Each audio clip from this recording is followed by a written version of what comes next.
Cantique numéro 275. 6, 48. Si tu veux le bonheur, le vrai bonheur, laisse entrer Jésus dans ton cœur. Si tu veux le bonheur, le vrai bonheur, laisse entrer Jésus dans ton cœur. Tes péchés il efface, il te fera la grâce de transformer ton être entier pour régner sur ton cœur. Si tu veux le bonheur, le vrai bonheur, laisse entrer Jésus dans ton cœur. Amen. On va continuer avec le 258.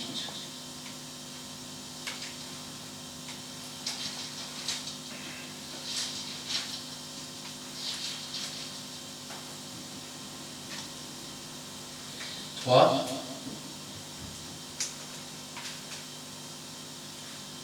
Quatre. Rendons grâce au Seigneur, rendons grâce pour son amour. Rendons grâce au Seigneur, rendons grâce pour son amour. Dès le matin, les oiseaux chantent toutes les louanges de Dieu le Créateur. Et toi, mon ami, pourquoi ne chantes-tu pas l'amour de Jésus, ton Sauveur? Amen. Amen. Le 112.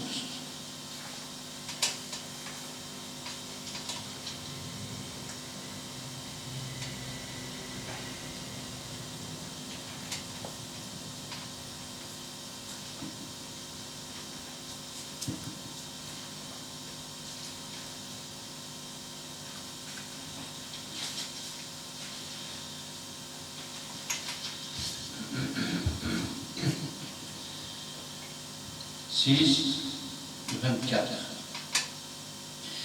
Il tient ma main, Jésus tient ma main, vers le ciel il me montre le chemin, de jour en jour il est mon gardien, il tient ma main, Jésus tient ma main, le chemin est long, mais le Seigneur est bon, et il tient ma main. Amen. Amen. Et enfin le 171.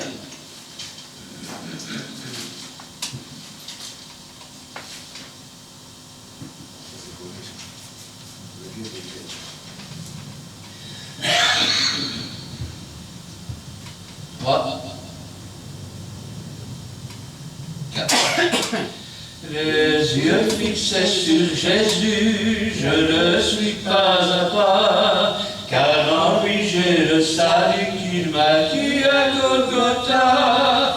Son Saint-Esprit me conduit, son sang me purifie. Jésus est mon seul appui, le Saint-Livre me le dit. Avec Jésus pour ami, quel que soit le chemin, je sais ma vie, sauvée par lui, et la mort m'est un bien. Les yeux fixés sur Jésus, je ne suis pas à part, car en lui j'ai le salut, et bientôt il reviendra. Amen. Amen.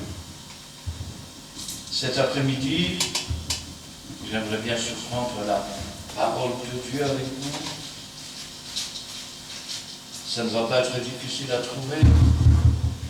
Le dernier livre de la Bible, le dernier chapitre, Apocalypse chapitre 22.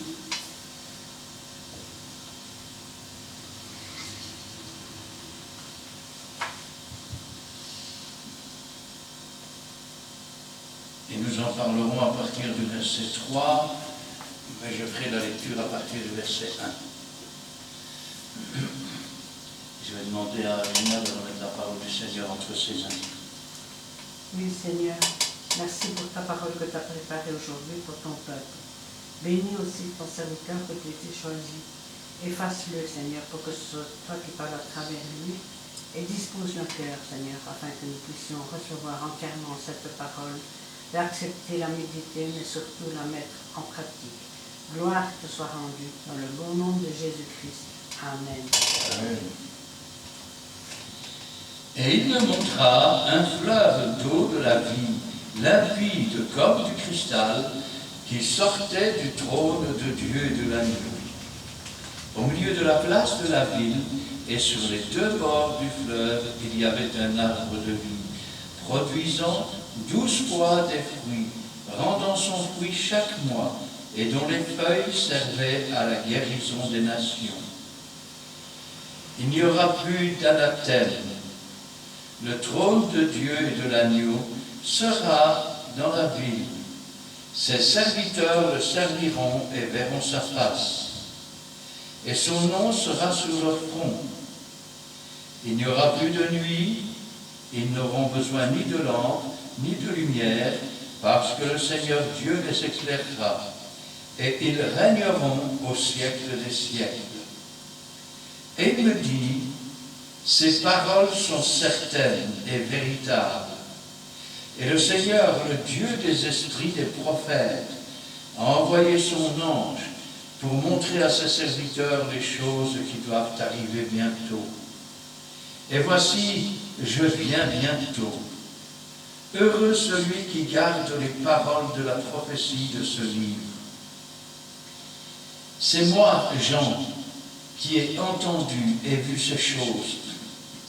Et quand j'eus entendu et vu, je tombais aux pieds de l'ange qui me les montrait pour l'adorer. Mais il me dit, garde-toi de le faire. Je suis ton compagnon de service et celui de tes frères les prophètes et de ceux qui gardent les paroles de ce livre. Adore Dieu. Et il me dit, ne cesse point les paroles de la prophétie de ce livre, car le temps est proche, que celui qui est injuste soit encore injuste, que celui qui est souillé se souille encore, et que le juste pratique encore la justice, et que celui qui est saint se sanctifie encore.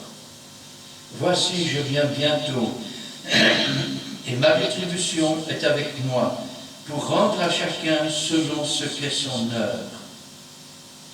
Je suis l'alpha et l'oméga, le premier et le dernier, le commencement et la fin. Heureux ceux qui lavent leurs robes, afin d'avoir droit à l'arbre de vie et d'entrer par les portes dans la ville. Dehors les chiens, les enchanteurs, les impudiques, les meurtriers, les idolâtres, et quiconque aime et pratique le mensonge. Moi, Jésus, j'ai envoyé mon ange pour vous attester ces choses dans les églises. Je suis le rejeton de la postérité de David, l'étoile brillante du matin. Et l'esprit et l'épouse disent, viens. Et que celui qui entende dise, viens. Et que celui qui a soif vienne, que celui qui veut prendre de l'eau de la vie gratuitement. Je le déclare à quiconque entend les paroles de la prophétie de ce livre. Si quelqu'un y ajoute quelque chose, Dieu le frappera des fléaux décrits dans ce livre. Et si quelqu'un retranche quelque chose des paroles du livre, de ces prophéties, Dieu retranchera sa part de l'arbre de la vie et de la vie sainte décrite dans ce livre. Celui qui atteste ces choses dit oui, je viens bientôt. Amen. Amen. Viens Seigneur Jésus. Que la grâce du Seigneur Jésus soit avec tous. Amen. Amen. Cette dernière page est la page où l'on crie « Voici l'époux ». C'est la page aussi où il n'y a plus de salut pour les pécheurs. Que celui qui pêche continue à pécher. Que celui qui se sanctifie continue à se sanctifier. C'est un livre qui nous parle de ce qui se passera dans les temps à venir. Contrairement au livre de Daniel qui a été scellé jusqu'à un temps marqué et qui aujourd'hui est ouvert pour quiconque a l'Esprit de Dieu, le livre de l'Apocalypse est un livre qui n'a pas été scellé. Il est ouvert depuis sa création. Ce que je dis, c'est que quiconque croit en Dieu, quiconque aime Dieu, quiconque cherche la vérité dans ce livre peut la trouver. Ce livre, c'est comme une épée de l'esprit, avec une odeur de vie pour ceux qui y croient et une odeur de mort pour ceux qui n'y croient pas. Dans le monde, ce monde qui n'a pas cru, ce monde qui n'a pas voulu de Dieu, le mot apocalypse se fait trembler. Il est synonyme de catastrophe, il est synonyme de tremblement de terre, il est synonyme de tout ce qui fait peur. Mais dans le peuple, le véritable peuple de Dieu, c'est un livre merveilleux et fantastique. Merveilleux et fantastique, pourquoi? Parce que tout le plan des choses qui doivent se dérouler se trouve dedans. Une partie avait même déjà été donnée par Jésus. D'abord sur le caractère des hommes. Les hommes seront hautains, blasphémateurs, irreligieux, amis de l'argent, amis des gens de bien. Résultat, des guerres, que ce soit entre voisins, que ce soit entre communes, que ce soit entre pays, des guerres et des bruits de guerre. Parce que les hommes sont devenus égoïstes, des famines, des tremblements de terre, des pestes. Et tout cela ne sera que le commencement des douleurs. La chose a déjà commencé. La terre tremble. Les collines chancellent au cœur des mers. On appelle ça les glissements de terrain. L'Afrique s'ouvre en deux. L'Italie recule.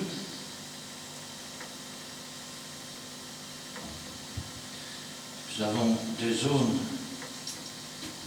dans les steppes qui sont en train de disparaître, avec des trous parfois de plusieurs kilomètres carrés. Le monde en est arrivé aujourd'hui où non seulement nous sommes au bord de la guerre, nous sommes au bord de la famine, nous sommes au bord des temps difficiles et nous entrons déjà dedans. On le voit dans le caractère des politiciens, dans leurs lois, quel que soit le pays.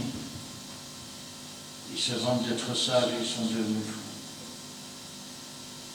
Après ces temps, quand toutes les nations seront dans les difficultés, quand tout le monde cherchera la délivrance, apparaîtra un libérateur. Un grand libérateur. La Bible l'appelle l'Antéchrist et son faux prophète.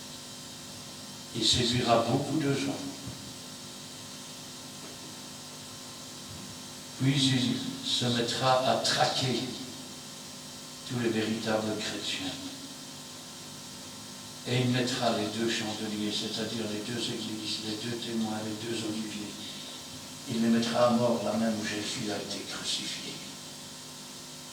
3 jours plus tard, Jésus apparaît sur les nuées, à la voix d'un archange, un signal donné par Dieu.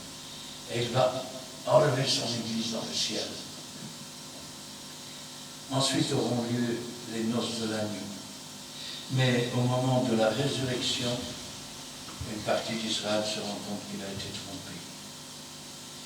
Et il s'enfuit dans le désert. C'est la femme d'Israël qui avait enfanté un fils, dont le fils avait été repris au ciel. Elle avait la lune sous ses pieds. La lune, c'est l'épouse du soleil de justice. Et elle s'enfuit dans le désert. 12 000 de chaque tribu, dit la Bible. Je n'ai pas dit 144 000 témoins de Jéhovah, j'ai dit 12 000 de chaque tribu d'Israël. On a bien dit d'Israël, lutteur avec Dieu. Pendant ces noces, un personnage va se présenter. Il n'a pas d'avis de noces, c'est le diable. C'est l'accusateur des frères. Il accuse le jour et nuit. Et heureusement que Jésus est notre avocat auprès du Père. Ce jour-là, le maître de la maison, l'ordonnateur du repas, va entrer et il va lui dire, comment se fait-il que tu n'as pas revêtu ton habit de noces? Et pour la première fois, depuis près de 6000 ans, celui qui accuse les élus jour et nuit aura la bouche fermée. Il sera jeté dehors par ses serviteurs. C'est ce que nous dit la Bible. Quand une étoile est tombée du ciel et qu'elle entraîne le tiers des étoiles, quand le dragon tombe du ciel et qu'il entraîne le tiers des étoiles avec sa queue, le tiers des anges déchus, ces mêmes anges qui autrefois ont voulu prendre la place de Dieu, ont été vaincus. Ils ont quitté leur demeure première et sont devenus des esprits errants. Malheur à la terre, parce que le diable sait qu'il en a pour peu de temps et qu'il vient d'être jeté sur la terre.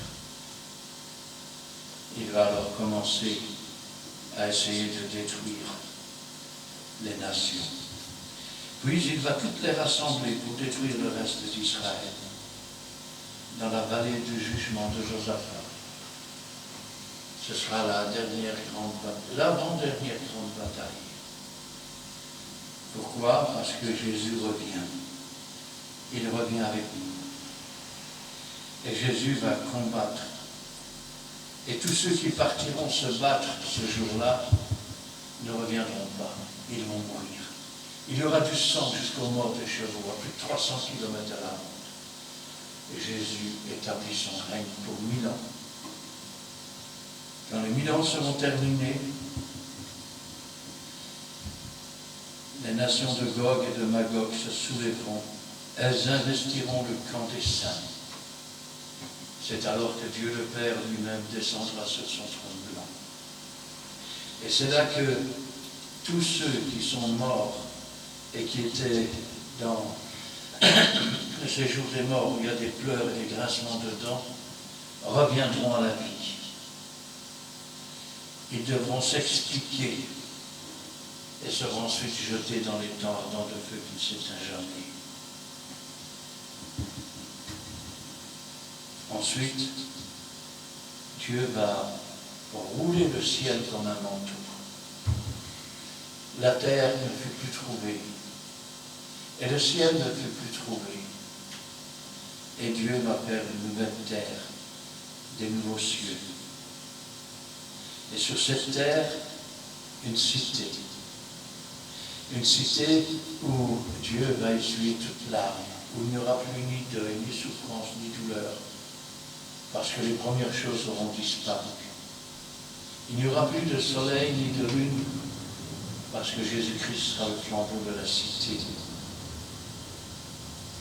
Et voilà maintenant que nous sommes arrivés au temps de la fin des fins. Il n'y aura plus d'anathème, c'est-à-dire plus personne de voué à la destruction. Le trône de Dieu et de l'agneau sera dans la ville, pas sur cette terre, sur la nouvelle terre, les nouveaux cieux. Et remarquez ces termes, je voudrais que vous compreniez une chose. Quand la Bible nous dit que Jésus s'est assis à la droite de Dieu, ils sont assis tous les deux sur le même trône. Il n'est pas marqué « le trône de Dieu et de l'agneau seront dans la ville ». Il est marqué « sera dans la ville ». Ses serviteurs le serviront et verront sa face.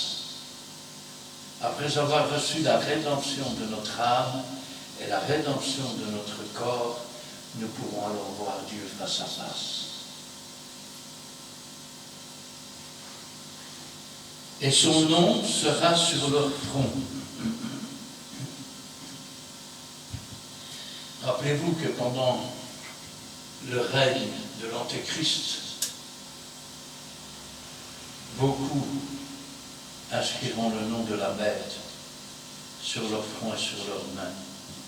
Parce que ceux qui n'auront pas le nom de la bête sur leur front et sur leurs mains ne pourront ni acheter ni vendre.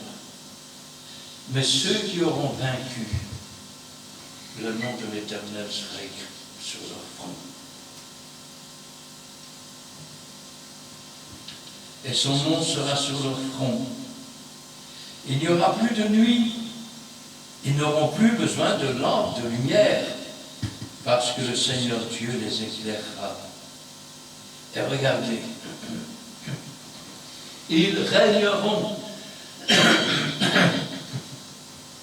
Aujourd'hui, dans le monde, les hommes sont des esclaves. Esclaves du travail, esclaves de ceci, esclaves de cela. Mais quand Adam et Ève étaient dans le jardin, Dieu leur avait donné le pouvoir de dominer sur tous les animaux de la terre. Dieu en avait fait des rois. Ils pouvaient manger de tous les arbres du jardin. Le seul arbre qu'ils ne pouvaient pas manger, c'était l'arbre de la connaissance du bien et du mal. Ils ne connaissaient que le bien. La seule façon de manger de cet arbre, c'était de faire le mal. C'est ce qu'ils ont fait. Et ce jour-là, ils sont tombés. Le roi qu'ils étaient, ils sont devenus esclaves. Il me dit, ces paroles sont certaines et véritables. Ces paroles sont certaines et véritables. Nous régnerons au siècle des siècles.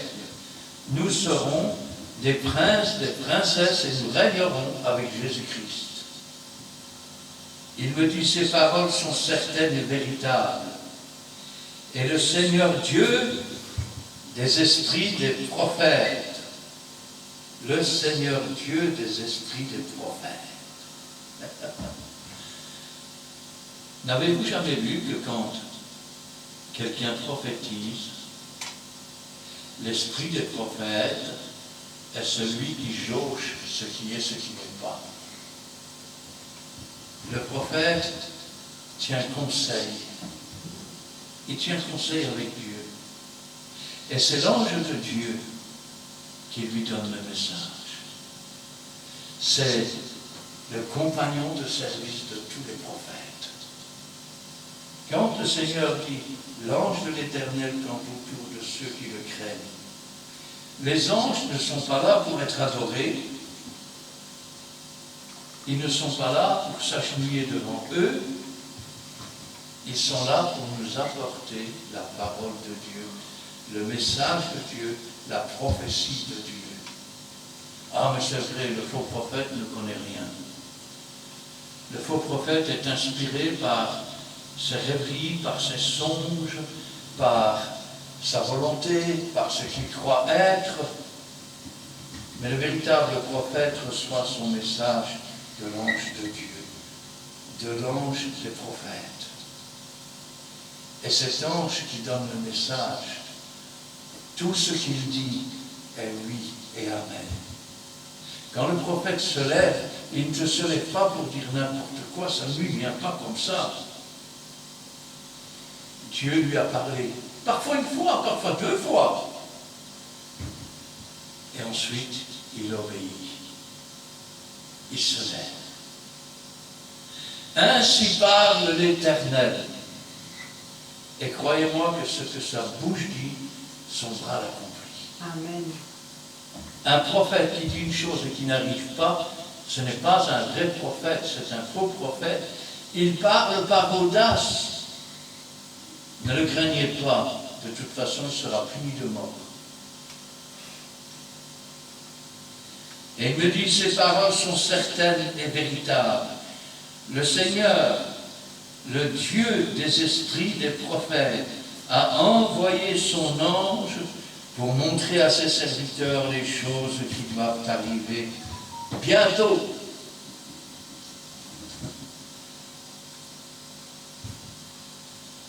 Mille ans sont comme un jour devant Dieu. 1000 ans sont comme une veille de la nuit, c'est-à-dire 3 heures devant Dieu.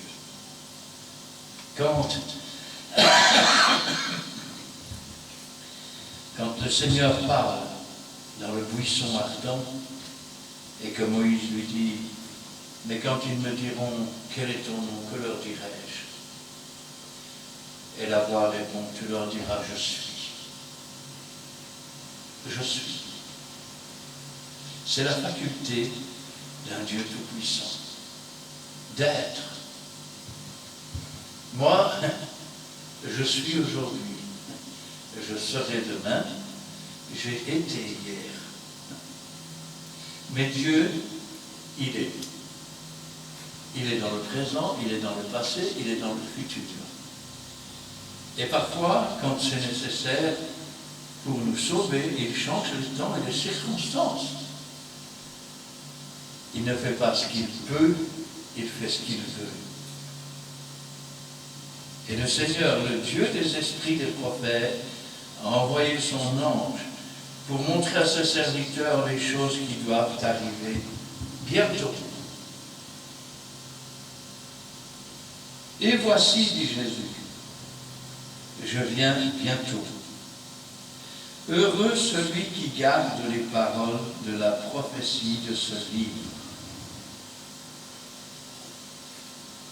J'ai envie de dire malheureux tous ceux qui ne gardent pas les prophéties de ce livre, qui enseignent que Jésus ne reviendra pas, qui enseignent que le prophète était dans le temps, et que le dernier prophète est mort avec le dernier apôtre. Malheur à celui qui dit « Paix, paix, paix, sûreté, vous en faites pas, il n'arrivera rien. » Quand ils crieront paix et sûreté, une ruine soudaine s'abattra. Dieu n'est pas un Dieu que l'on peut manipuler par ses propres désirs ou ses propres envies. Il est Dieu.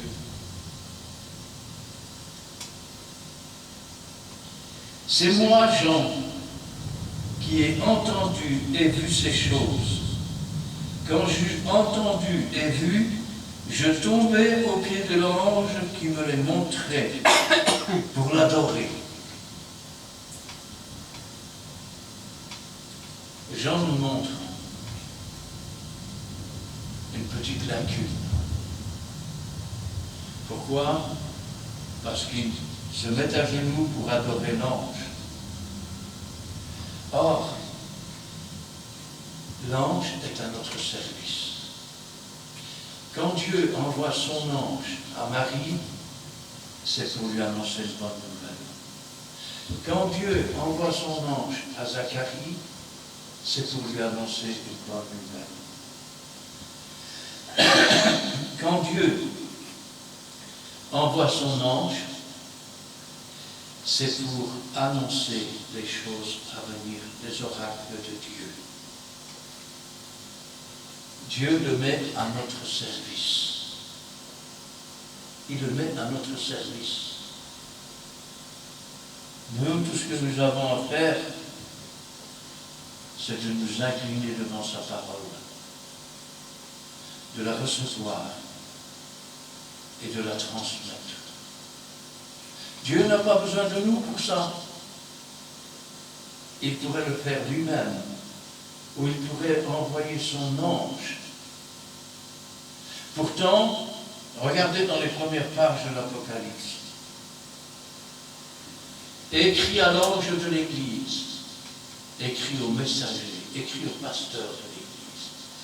Pourtant, les paroles ont été reçues d'un ange céleste. Elles ont été données à Jean pour qu'il les transmette.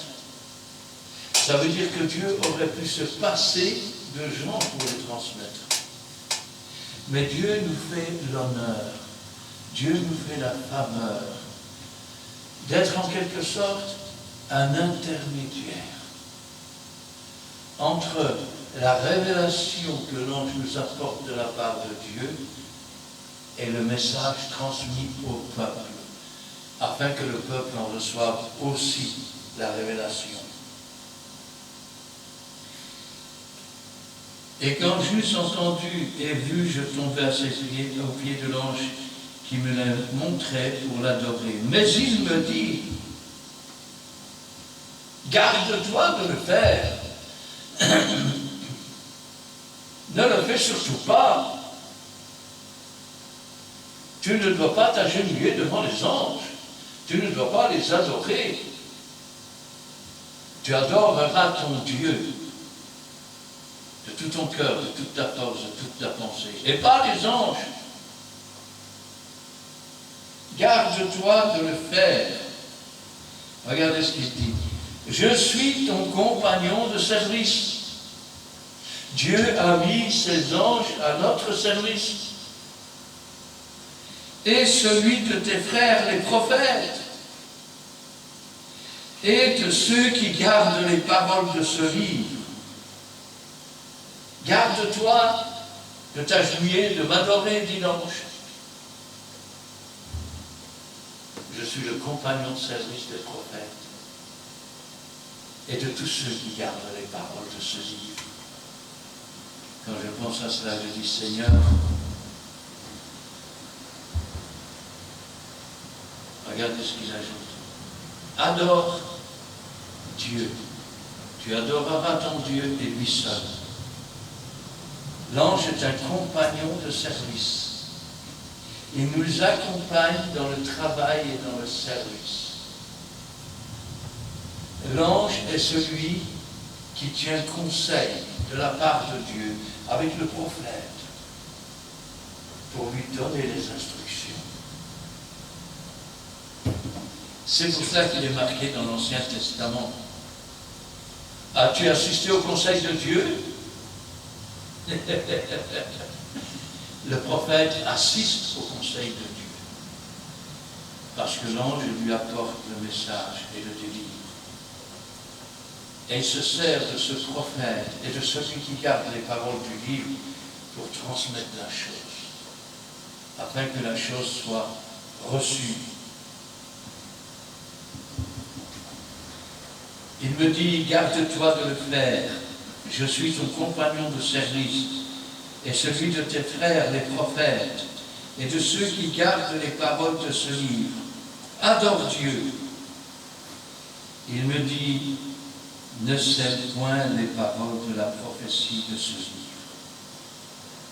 Ne les scelle pas. Sceller, ça veut dire quoi? Ça veut dire que quand tu l'ouvres et que tu le lis, les choses restent cachées à tes yeux, comme un secret. Comme le livre de Daniel. Scelle ce livre jusqu'au temps convenable, l'intelligence du plus grand nombre et la connaissance augmentera, et ils comprendront les paroles du livre. Mais le livre de l'Apocalypse n'est pas un livre qui est scellé. Ça veut dire que quiconque cherche, trouve. Il me dit, ne cesse point les paroles de la prophétie de ce livre, car le temps est proche.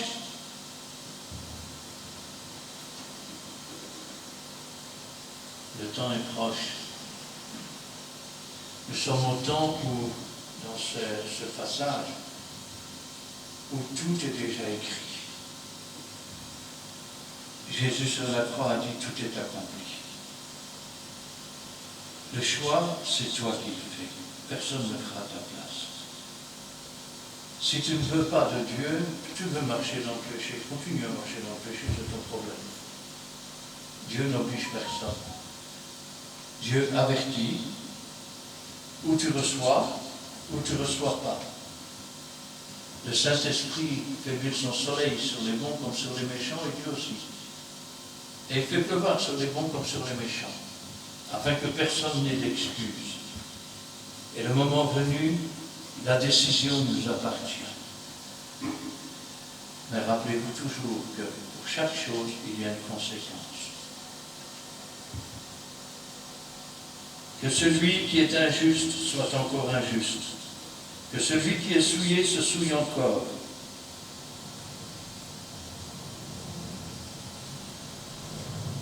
Combien aujourd'hui dans les églises se font passer pour des serviteurs de Dieu, ou des chrétiens.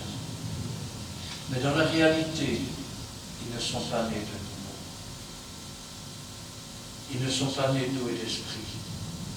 Ils ne se sont jamais assis dans les lieux célestes. Ils n'ont jamais reçu le message de l'ange ou de Dieu. Et le Saint-Esprit n'a pas pu les conduire parce qu'ils ont aimé le monde plus que Dieu, parce qu'ils ont aimé le mensonge plus que Dieu. Cela a toujours existé. Du temps de Jérémie, c'était Ananias qui s'opposait à Jérémie et qui a fini par mourir.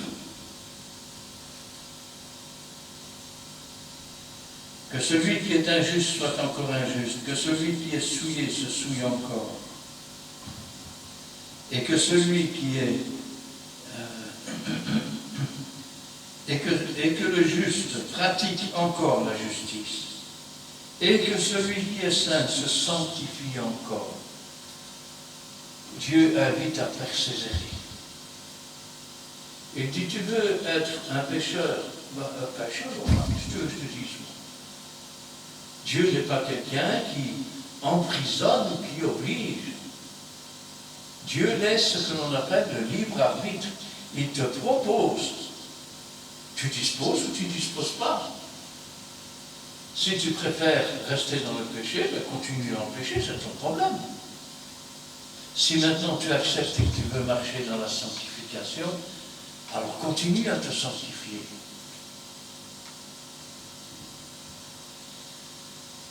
Et voici, je viens bientôt, et ma rétribution est avec moi. La récompense est avec moi. Le salaire est avec moi. Mais rappelez-vous que le salaire du péché, c'est la mort. Rappelez-vous que l'acceptation de Jésus-Christ est marcher dans les empreintes des pas du Seigneur Jésus. C'est la vie. Celui qui croit en moi vivra quand bien même il serait mort. Et celui qui vit et croit en moi ne mourra jamais. Pour rendre à chacun selon ce qu'est son œuvre. La plupart des gens qui ont dit « Oh, Dieu n'existe pas !» alors qu'ils étaient aux portes de la mort, c'était les premiers à essayer de s'asseoir dans leur lit et d'essayer de se lever parce qu'ils se disaient que s'ils étaient assis ou debout, ils ne mourraient pas. Et ils se débattaient contre la mort. Alors que le véritable chrétien, il n'espère qu'une chose, c'est faire la volonté de Dieu avant de quitter le monde, et lorsque l'œuvre que Dieu lui a donnée est terminée, il n'aspire qu'une chose. Paul disait, la mort m'est un gain. La mort m'est un gain. Il habitait dans une tente, son corps, mais il aspirait à revêtir le domicile céleste, à être transformé, à avoir un corps glorifié et à partir auprès du Seigneur. Je suis l'alpha et l'oméga. Alors pour ceux qui ne savent pas, l'alpha, l'oméga, la alpha, bêta, theta, epsilon, ce sont toutes des lettres grecques. L'alpha est la première lettre de l'alphabet. L'oméga est la dernière. C'est comme s'il disait, je suis de A à Z, du début à la fin. Je suis à chaque période. Il nous a dit, je suis avec vous tous les jours jusqu'à la fin du monde. Et si l'on n'a pas encore compris, il dit le premier et le dernier, le commencement et la fin. Ça veut dire qu'il est là depuis le commencement. Les premières paroles du livre, plus de 6000 ans, et sera là. C'est lui qui a le dernier mot. Heureux ceux qui lavent leurs robes, afin d'avoir droit à l'arbre de vie et d'entrer par les portes de la ville. On nous parle d'une vraie ville. La ville mesure, c'est un carré qui mesure environ 2220 km de côté. Je l'ai noté ici. Elle fait 4 928 400 km². La Belgique en fait 30 500, ce qui veut dire que la Belgique peut être mise 161 fois vers 6 dans cette ville. Et je ne vous parle même pas des trésors de cette ville, qui est faite avec des fondations de pierres précieuses, avec des portes qui sont des perles d'une seule pièce, avec les pavés qui sont tout en or. On nous parle de la cité céleste. On nous parle de réintégrer le jardin dont nos pères avaient été chassés et que Dieu va restaurer afin que plus jamais il n'y ait de deuil, plus jamais il n'y ait de souffrance, plus jamais il n'y ait de douleur, pour que les larmes ne coulent plus des yeux, pour que des enfants ne meurent pas dans le désespoir, pour que des femmes ne souffrent pas dans les guerres, pour que une partie de la population ne devienne pas grasse pendant que l'autre est en train de mourir de faim. Qu'une partie de la population ne soit pas obligée de se battre dans les rizières et transporter des troncs d'arbres sur leur dos. Pour que d'autres ne soient pas obligés de cultiver pour manger l'hiver quand on ne leur prend pas la moitié de leur ration. Pour que des jeunes gens ne soient pas envoyés dans des conflits où on leur fait croire qu'ils vont se servir la patrie, qu'ils sont des gens importants. Certains se voient déjà revenir couverts de médailles, mais ils reviendront avec 2 jambes en moins, avec des bras en moins. Certains avec le visage déformé. Et d'autres ne reviendront même pas. On ne les retrouvera jamais parce qu'ils seront déchiquetés. Dans cette cité, il n'y aura plus ni deuil, ni souffrance, ni douleur, parce que les premières choses auront disparu. Regardez ce qu'il dit après. Et c'est un avertissement. Dehors les chiens!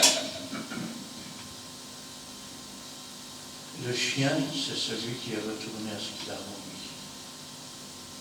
Il a quitté le péché, il a marché un temps avec Dieu, et puis il est retourné dans son péché, comme la truie est retournée dans son bourbier.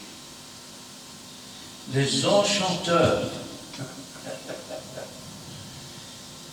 Même dans les églises, ceux qui font des miracles mensongers, ceux qui ne prêchent plus l'évangile avec le Saint-Esprit, mais qui prennent des cours de psychologie, les impudiques. Vous savez, ces pasteurs qui tournent autour des petites filles, autour des femmes, et les responsables d'église parfois, les meurtriers. Chaque fois que tu enseignes dans ton église que Jésus ne va pas revenir, tu es un meurtrier. Chaque fois que tu nommes une femme pasteur, tu es un meurtrier. Chaque fois que tu permets à quelqu'un qui est homosexuel ou lesbienne de prendre la parole sur la tribune, tu es un meurtrier. Chaque fois que tu ouvres la bouche pour dire « Le Seigneur m'a montré que » et qu'il ne t'a rien montré, tu es un meurtrier. Dehors les meurtriers, les idolâtres.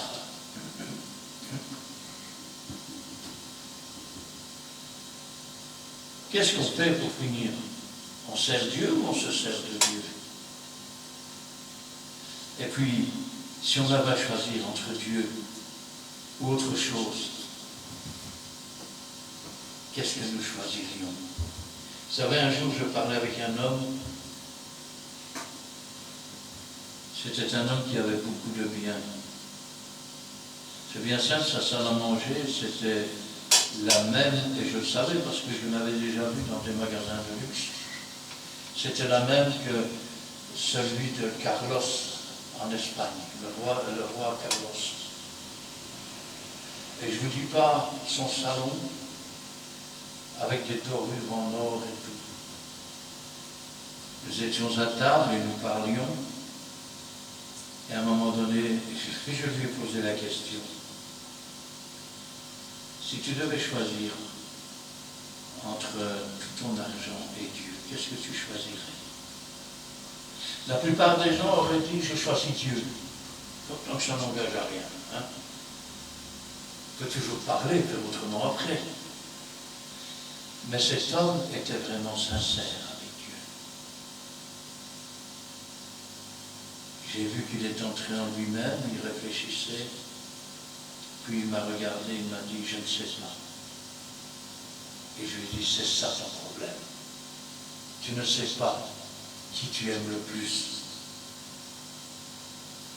Dehors les idolâtres, et quiconque aime et pratique le mensonge. Rappelez-vous que le père du mensonge, c'est le diable. Qu'est-ce que je dis? Je dis que si tu rends témoignage dans l'Église et que tu détournes la vérité pour ne pas montrer que tu avais un rôle honteux dans l'histoire, eh bien tu es un menteur. Et ton père n'est pas Dieu, c'est le diable. Si maintenant tu rends témoignage, mais que là c'est pour te vanter, ton père c'est toujours le diable. Parce que ton père c'est un vantard. Si tu t'agenouilles devant moi, je te donnerai tous ces royaumes. Jésus et Dieu n'ont jamais vendu la terre à qui que ce soit. Et un jour, quand il reviendra pour établir son règne, le grand shérif du ciel va descendre et il va dire, c'est toujours en moi que tu n'as rien à dire. Moi, Jésus, j'ai envoyé mon ange pour vous attester ces choses dans les églises. Jean aux 7 églises. Moi, Jésus, j'ai envoyé mon ange pour vous attester ces choses dans les églises. Je suis le rejeton de la postérité de David. Il est celui que l'on appelait fils de David, aie pitié de moi. L'étoile brillante du matin. le soleil de justice entre dans sa carrière, il va d'une extrémité à l'autre, aller par toutes les nations. Et lorsque l'évangile aura été jusqu'aux extrémités de la terre, alors viendra la fin. Quand je pars d'un point de la terre et que j'arrive à l'extrémité, je reviens exactement au même point. Tout a commencé à Jérusalem et se terminera à Jérusalem. Je suis le rejeton de la postérité de David, l'étoile brillante du matin. Et l'esprit et l'épouse, vous entendez, pendant que certains disent, tu crois vraiment que Jésus va revenir? L'Église, elle dit, viens Seigneur Jésus. Parce que l'Église a besoin de la présence du Seigneur, elle a besoin de la puissance du Seigneur, elle a besoin de la connaissance du Seigneur, elle a besoin de connaître le chemin que le Seigneur prend pour prendre le chemin et marquer l'empreinte de ses pas.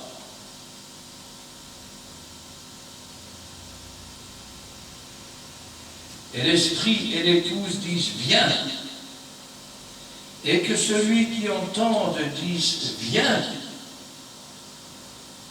Et que celui qui a soif vienne.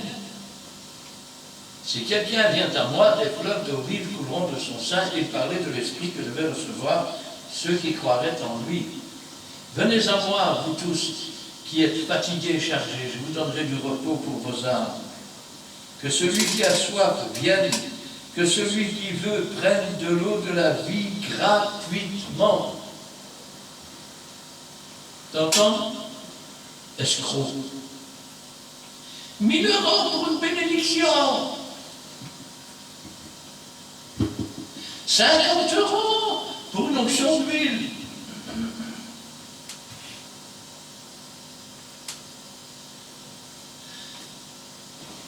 « 20 € pour aller prier chez toi. » Escroc. Celui qui a soif, vienne, que celui qui veut prendre de l'eau de la vie gratuitement. Je déclare que quiconque entend les paroles de la prophétie de ce livre, si quelqu'un y ajoute,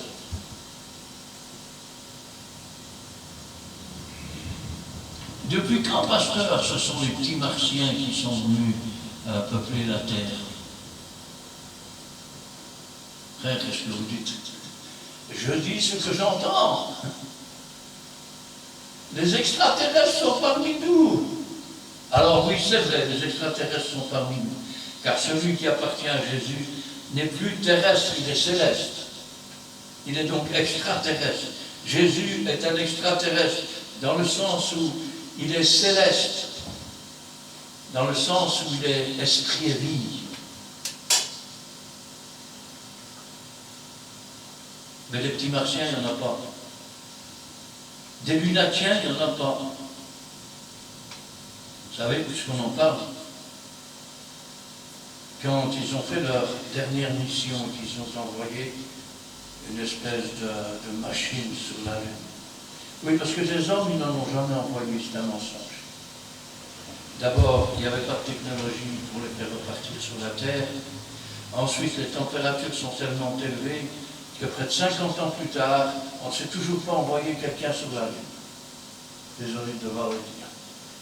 Et quand ils ont envoyé une machine, c'était pour voir depuis combien de temps la Lune existait. Pourquoi? Parce que sur la Lune, il n'y a pas de vent, il n'y a pas... Donc la poussière se dépose simplement. Avec l'épaisseur de poussière qui tombe du ciel, on peut plus ou moins dater les choses. Alors ils s'attendaient à avoir des mètres de poussière, mais quand ils sont arrivés, il n'y en avait que quelques centimètres.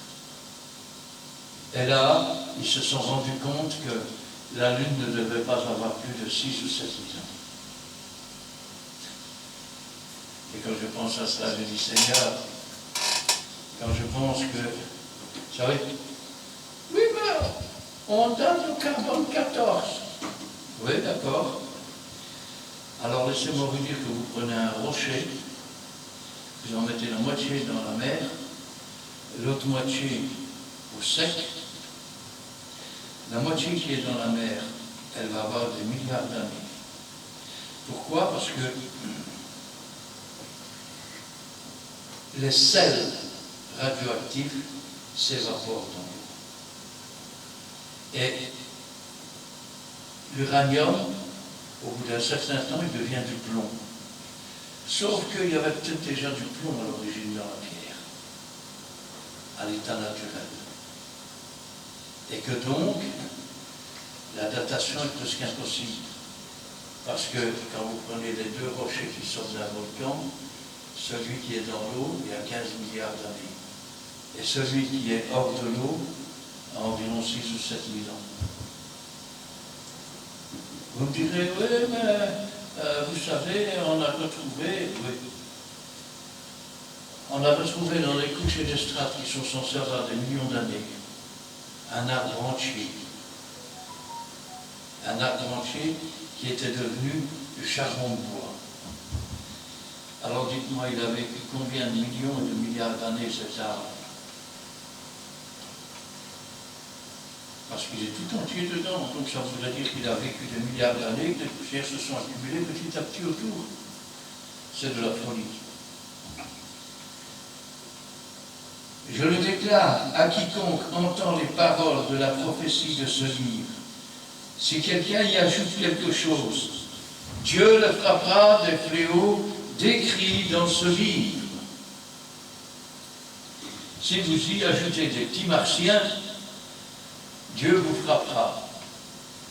Si vous y ajoutez qu'il faut adorer les anges, Dieu va vous frapper. L'ange lui-même le dit, adore Dieu. Moi, je suis le compagnon de tes frères, les prophètes et les serviteurs de Dieu. Si maintenant tu enseignes qu'il faut adorer une posture, une statue, tu périras. Et tu seras frappé des fléaux de ce livre.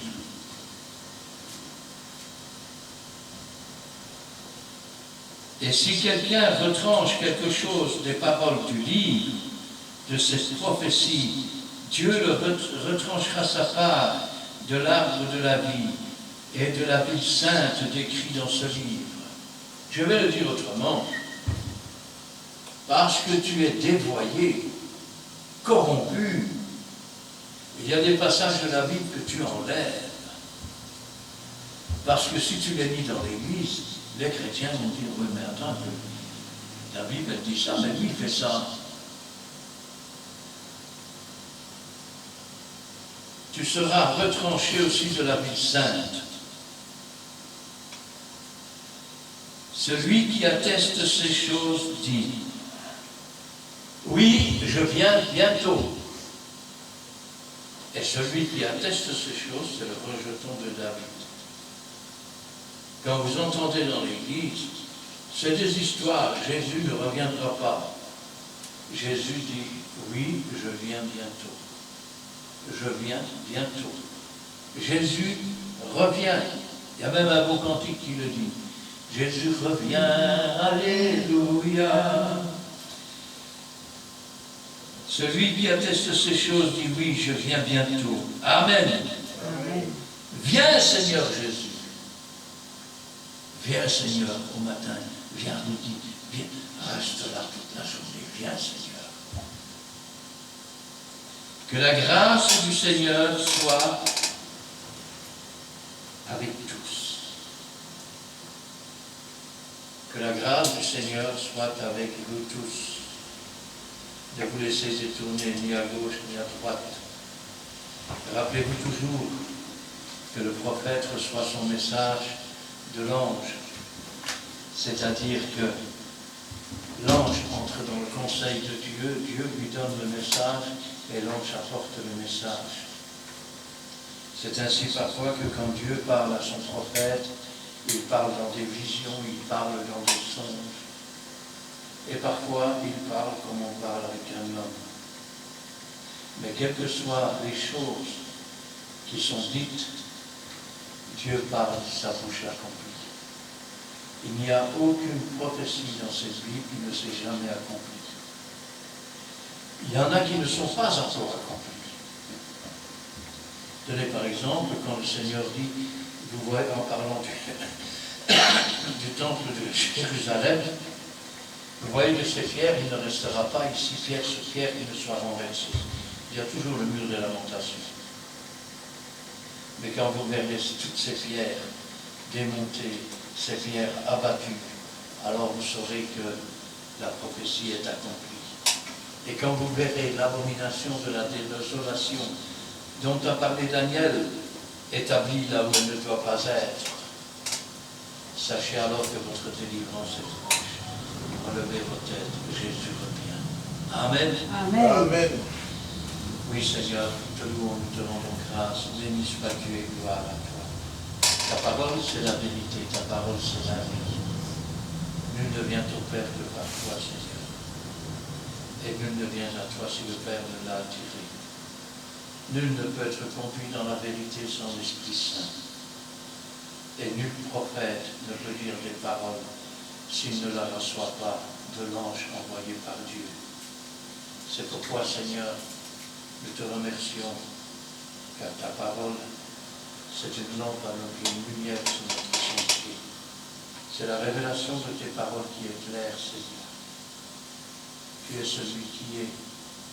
C'est pourquoi, Seigneur, nous pouvons nous appuyer uniquement sur toi, sachant que tu es le vrai, que tu es le saint, que tu es le véritable, que ta parole, Seigneur, ne retourne pas à toi sans avoir fait ta volonté, sans avoir béni ceux qui l'entendront, et que toute la gloire t'en revienne. Gloire au Père, gloire au Fils, et gloire au Saint-Esprit. Amen. Merci, mon Dieu, pour cette parole. Nous bénissons pour ça, bénis aussi de Saint-Dieu, et sorte de cette parole. Merci, Père. Bénis aussi la question de Dieu. Et moi, je ne pas aller le voir petit. Moi, je te donne. Merci, mon Père.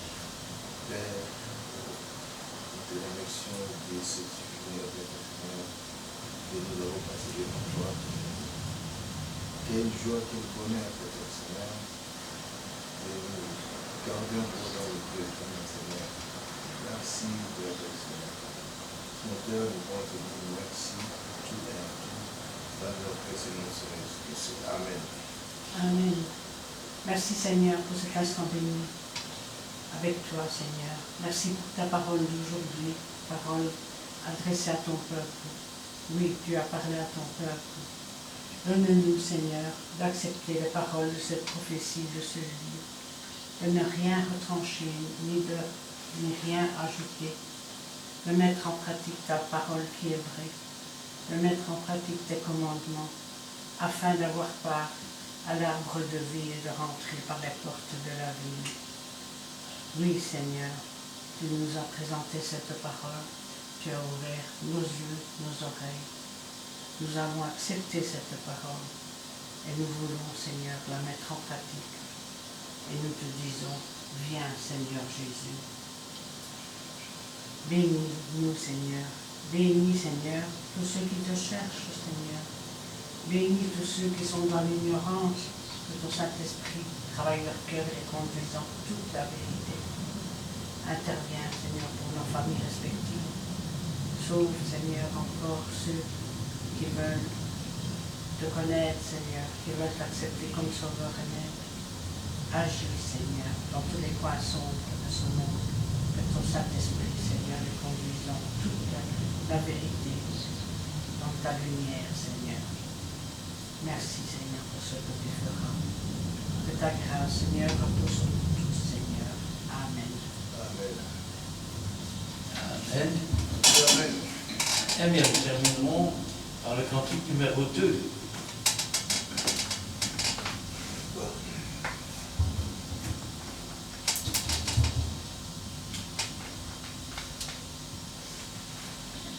Tiré du livre de l'Apocalypse, chapitre 1, verset 5.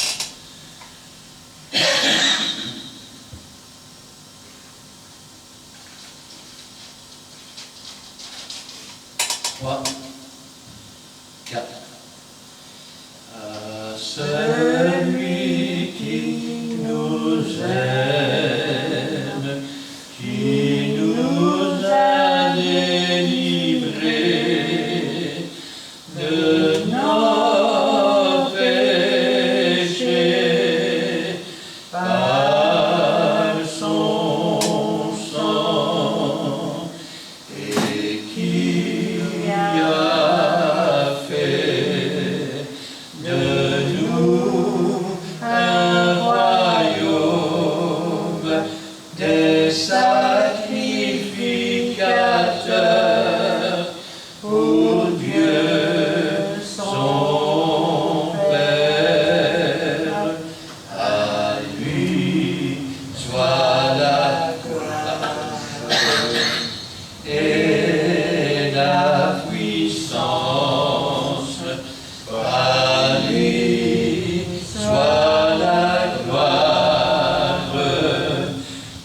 siècles. Amen.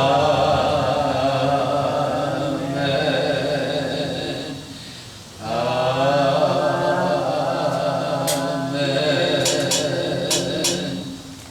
Amen. Amen. Que l'Éternel te bénisse et qu'il te garde. Que l'Éternel fasse luire sa face sur toi et qu'il t'accorde sa grâce. Que l'Éternel tourne sa face vers toi et qu'il te donne la paix. Amen et Amen.